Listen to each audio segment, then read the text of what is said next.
अब देखिए बच्चों नेक्स्ट टॉपिक है infinite star topic, shortest distance between two SQ line. ये एग्जाम में समझ लो 95% चांस है इससे क्वेश्चन आएगा। दो लाइन आपको दे रखा होगा, दोनों का इक्वेशन दे रखा होगा और इसके बीच में शॉर्टेस्ट डिस्टेंस निकालने का फॉर्मूला होता है बच्चों।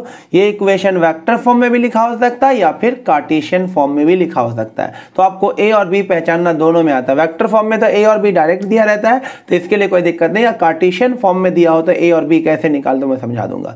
तो डिस्टेंस का फॉर्मूला होता है बच्चों d is equal to b1 vector cross b2 vector dot a2 vector minus a1 vector upon में b1 vector cross b2 vector का मैग्नीट्यूड है। फिर इस पूरे का भी मैग्नीट्यूड ले लिया जाता है। ये है डिस्टेंस निकालने का फॉर्मूला, इसे याद रखना होगा। ये इनफाइनाइट स्टार टॉपिक है, यानी एकदम इंपॉर्टेंट है। अब देखिए a1 a2 b1 b2 तो वेक्टर फॉर्म में साफ साफ दिख जाता है। जो अलग से लिखा होता है वो होता है a, और जो लैम्डा के साथ लिखा होता है वो b वेक्टर होता है। तो आप इसमें तो पहचान लेंगे। अब कार्टेशियन फॉर्म में दिया हो तो आप a और b कैसे पहचानेंगे। जैसे एग्जांपल ले लिया, find shortest distance between these two line. तो देखिए ध्यान से, जो a1 वेक्टर हो जाएगा, a1 वेक्टर ये ऊपर वाला होता है पॉइंट वेक्टर, तो यहाँ पर a1 में आ जाएगा 1 3 और -2, यानी कि i cap plus 3j cap, और यहाँ पे प्लस है तो आप लिखेंगे -2k कैप। ये हो गया। उसके बाद b1 वेक्टर जो आप लिखेंगे, b1 होता है डायरेक्शन जो कि नीचे लिखा होता है। ये हो जाएगा 2i cap plus 2j cap plus में 6k कैप। उसके बाद a2 वेक्टर निकालेंगे तो a2 वेक्टर इसके ऊपर लिखा होता है। ये हो गया 1 7 और 6, तो i cap plus 7j cap plus 6k cap, और b2 वेक्टर जो होगा इसके नीचे लिखा होगा 3i cap plus j cap plus में 5k कैप। उसके बाद आपको क्या करना है, यहाँ पे निकालना है b1 vector cross b2 vector. b1 vector cross b2 vector के लिए आपको वेक्टर में सिखा दिया i कैप j कैप और k कैप।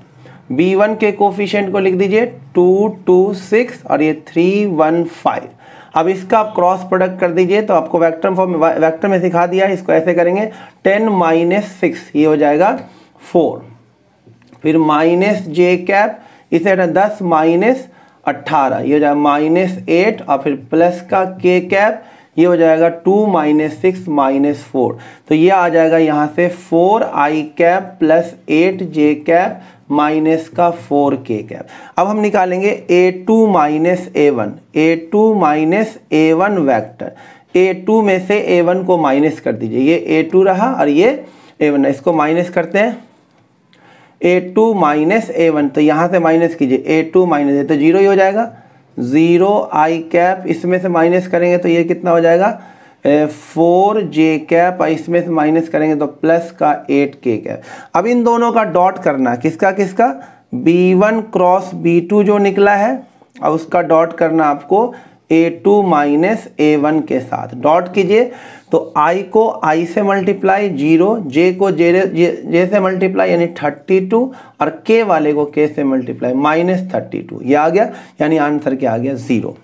अब आप गौर से देखिए तो जब यहाँ पे ऊपर ही 0 आ गया तो इसका शॉर्टेस्ट डिस्टेंस क्या आ गया 0। जरूरी नहीं हर बार शॉर्टेस्ट डिस्टेंस 0 आए, शॉर्टेस्ट डिस्टेंस कुछ और भी हो सकता है।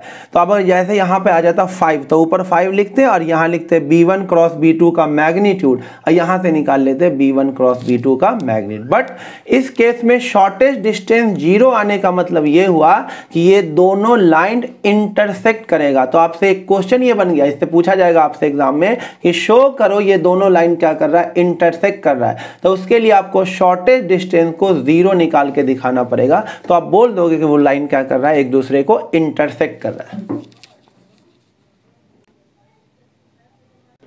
अब देखो बच्चों, इसमें आपसे ये भी पूछ सकता है कि पहले तो शॉर्टेस्ट डिस्टेंस पूछ सकता है, बोलेगा शो करो कि वो इंटरसेक्ट कर रहा है, तो आप उसको शॉर्टेस्ट डिस्टेंस क्या करोगे 0 के इक्वल शो करोगे। फिर आपसे ये पूछ सकता है अगर इंटरसेक्ट कर रहा है, तो यहाँ पे आपने d0 के इक्वल कर दिया शो, तो फाइंड पॉइंट ऑफ इंटरसेक्शन। तो आपको ये भी पूछ सकता है वो किस पॉइंट पे इंटरसेक्ट करेगा। तो ऐसे केस में आपको क्या करना है, जो दोनों इक्वेशन था, एक को a के इक्वल ले लेना और एक को b के इक्वल ले लेना। अब यहाँ से देखो x y z की वैल्यू आ जाएगी। यहाँ से x की वैल्यू क्या है, 2 इधर जाएगा और 1 ऐड हो जाएगा, तो x की वैल्यू क्या हो जाएगी, देखिए इसको इससे मल्टीप्लाई कीजिए, 2a प्लस 1, y की वैल्यू क्या हो जाएगी 2b प्लस 3, z की वैल्यू क्या हो जाएगी 6a माइनस 2। यहाँ से आ गया पहले वाले से x y z की वैल्यू, फिर दूसरे वाले से भी x y z की वैल्यू निकालना है। तो यहाँ से देखिए जब इसको b के इक्वल करेंगे तो x आ जाएगा 3b प्लस 1, y आ जाएगा b प्लस 7 और z आ जाएगा यहाँ से देखिए 5b प्लस में 6, x y z आ जाएगा।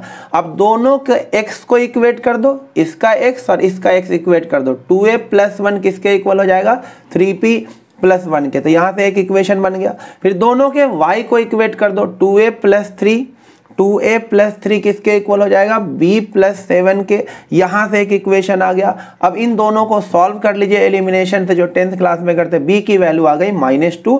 अब b की वैल्यू आ गई तो इसमें पुट कर दो, a की वैल्यू आ जाती तो इसमें पुट कर देते, a आता तो इसमें पुट कर दे तब भी पॉइंट ऑफ इंटरसेक्शन निकाला, b अगर आ गया तब इसमें पुट कर दीजिए आपको पॉइंट ऑफ इंटरसेक्शन आ जाएगा। तो b की जगह डाल दीजिए -2 डालेंगे तो ये हो जाएगा -6 प्लस 1 यानी कि -5 कॉमा यहाँ पे अगर -2 डालेंगे तो क्या आ जाएगा 5 और यहाँ पे -2 डालेंगे तो -10 प्लस में 6 यानी -4। ये आ गया पॉइंट ऑफ इंटरसेक्शन। नहीं समझ में आया तो वीडियो को आप आराम से दोबारा देखिए, एकदम अच्छे से क्लियर हो जाएगा। ये एकदम VVI question, very important question था।